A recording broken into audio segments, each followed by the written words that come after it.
मी अरुण खोडके. शिवचिंतन.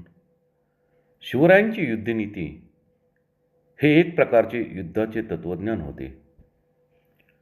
शत्रूच्या शक्तीवरती थेट हल्ला करण्याऐवजी त्यांच्या दुर्बलतेवरती नेमका घाव घालणे, अंधारात वादळासारखे येणे आणि पहाटे वाऱ्याप्रमाणे नाहीसे होणे, ही एक रणनीती म्हणजे अलौकिक बुद्धिचातुर्यच म्हणावे लागेल.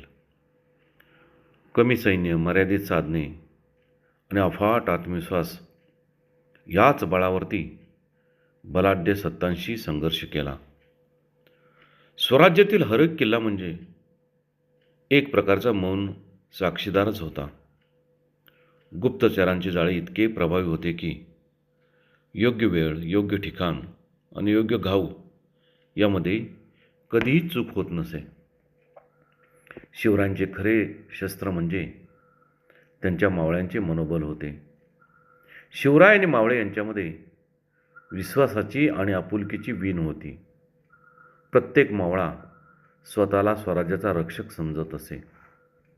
शिवरायांची युद्ध कौशल्य म्हणजे रणांगणावरती चमकणारी तलवार नव्हे, ती होती अलौकिक बुद्धी, अढळ धैर्य आणि उच्च मूल्यांची मशाल. म्हणूनच त्यांचा विजय काळावर झाला, इतिहासावरती झाला आणि हरेक मराठी मनावरती अजरामर झाला. बहुत काय बोलणे. राम, कृष्ण, हरी.